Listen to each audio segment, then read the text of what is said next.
हम लोग संविधान को बनाने वाले लोग हैं। हम संविधान को बनाने वाले, मानने वाले और संविधान को अपने सीने से लगाने वाले हैं। किसी के लिए एक किताब हो सकती है, लेकिन हमारे लिए तो एक पवित्र ग्रंथ है। इसी ग्रंथ के माध्यम से हमें देश के अंदर बराबरी का अधिकार मिला। मान्यवर 2 मिनट। इसी ग्रंथ के माध्यम से हमें अधिकार मिला। आज हमारे अधिकारों के ऊपर कुठाराघात हो रहा है। वक्फ के नाम के ऊपर, वक्फ के नाम पे हमारी संपत्ति छीनने की साजिश की जा रही है। आज हमें पूरे तरीके से जगदम्बिका पाल साहब ने नहीं अभी बैठो, सुनो, सुनना भी रखो। वक्फ के नाम के ऊपर हमारी प्रॉपर्टी छीनने की साजिश की जा रही है। वक्फ कानून ला करके सारी प्रॉपर्टी हड़पना चाहते हैं। आज पूरे देश के अंदर एक नफरत का माहौल हमारे खिलाफ खड़ा किया जा रहा है। संभल की घटना हो या बहराइच की घटना हो, आज देश में मुसलमान की स्थिति हो गई कि घर में रहेगा तो दंगाई मारेंगे और बाहर निकलेगा तो पुलिस मारेगी। साथ मैं आपसे कहना चाहता हूं, बस बहराइच में यही हुआ, संभल में यही हुआ। आज सीधे गोली मारी जाती है। हमारी जान की कीमत आज समझने को कोई तैयार नहीं। मैं आज संविधान की ऊपर चर्चा करने के लिए आपने मुझे मौका दिया। माननीय अध्यक्ष जी, जब भारत का संविधान बना उस समय देश के हालात क्या थे? आर्थिक हालात उस समय ये थे कि हम घरेलू सकल उत्पाद का जीडीपी केवल 2.7 लाख करोड़ यानी 794 रुपए प्रति व्यक्ति था। प्रति व्यक्ति आय 63 पैसे प्रतिदिन थी, 230 रुपए प्रति वर्ष। कृषि उत्पादन, जापान में चावल का उत्पादन 748 किलो प्रति हेक्टेयर था, भारत में मात्र 110 किलो प्रति हेक्टेयर था। खाद्यान्न संकट था और गंभीर खाद्यान्न संकट मद्रास में चक्रवात ने और बढ़ा दिया था। उस हालात में जब हमें पूरे विश्व में कहीं से कोई मदद करने को तैयार नहीं था, उस समय शोषणकारी सामाजिक व्यवस्था इस देश के अंदर लागू थी, जहां जमींदारी, रैयतवारी, मालवारी ऐसी व्यवस्थाएं थी जो श्रमिकों का और किसानों का संसाधन और उत्पादन पे दोनों पर अधिकार नहीं छोड़ती थी। ऐसी 1947 में भारत की अर्थव्यवस्था मूल्यह्रास अर्थव्यवस्था थी। उत्पादन में बहुत सारे कारकों का उपयोग उत्पादन व्यवस्था को कमजोर बनाता था और हालात ये थे, उद्योग स्थापित नहीं होते। 1947 में भारत की विकास दर मात्र 1% सालाना थी।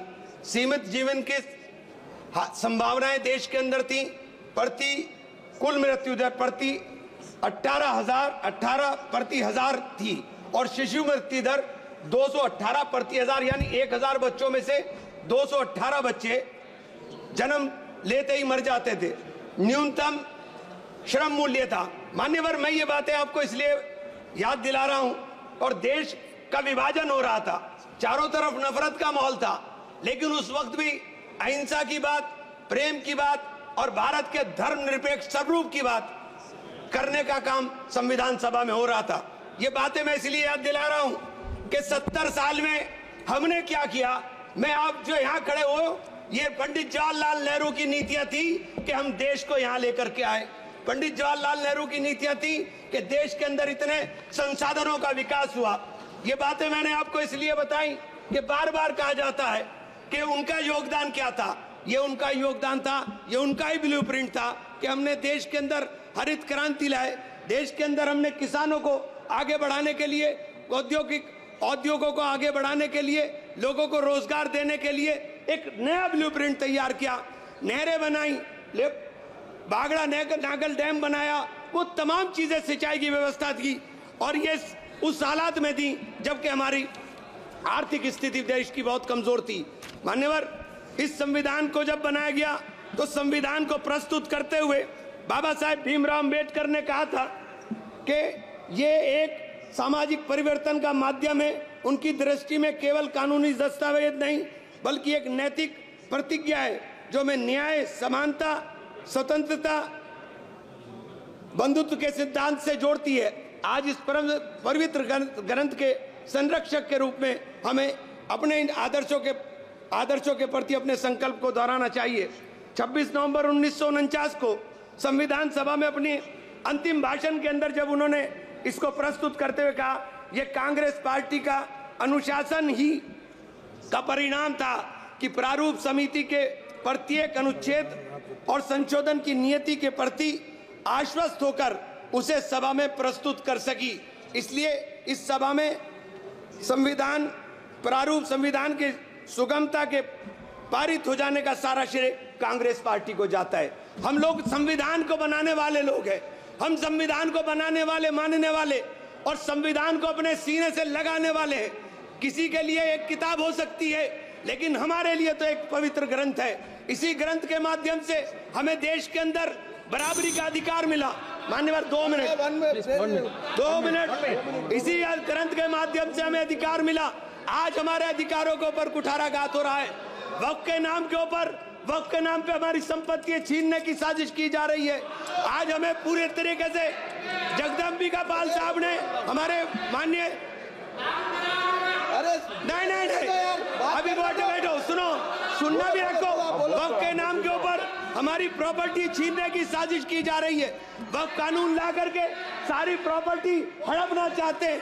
आज पूरे देश के अंदर एक नफरत का माहौल हमारे खिलाफ खड़ा किया जा रहा है।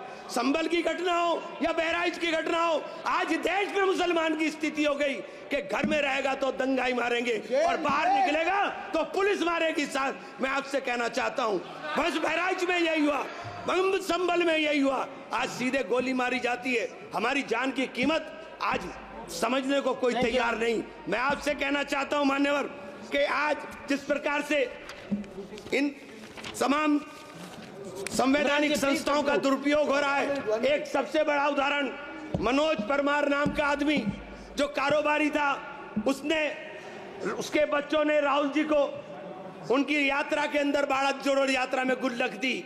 उसके घर पर ईडी की रेड हुई, उसने सुसाइड किया, अपनी पत्नी के साथ सुसाइड किया और सुसाइड नोट में लिखा कि ईडी के अधिकारी ने उसके कंधे पर पैर रखकर कहा कि तुम भाजपा ज्वाइन कर लो, प्लीज तुम भाजपा ज्वाइन कर लो। मैं कंक्लूड कर रहा हूं सर, तुम भाजपा ज्वाइन कर लो, तुम्हारी जान बच जाएगी। आज ईडी और सीबीआई का इस्तेमाल हमें डराने के लिए होगा। आज ईडी और सीबीआई का इस्तेमाल इन तमाम आवाजों को चुप करने के लिए होगा। ये संविधान के इस पावन मौके पर जब हम संविधान के पर चर्चा कर रहे हैं, तो हम इस संविधान की चर्चा में कहना चाहता हूं कि संविधान, मान्यवर माइक बंद हो गया, 1 मिनट कंक्लूड, 1 मिनट करो, बात करो। मैं आपसे कहना चाहता हूं कि हम संविधान को अगर अंगीकार करने की बात कर रहे हैं, हम देश के अंदर अगर संविधान के रक्षक के रूप में ये पूरा का पूरा सदन क्रॉस द पार्टीज खड़ा हुआ है, तो मैं आपसे कहना चाहता हूं कि आज आपने, क्योंकि मुझे हमारे आपसे इजाजत चाहता हूं माननीय, धन्यवाद। Thank you miss Priya Saroj.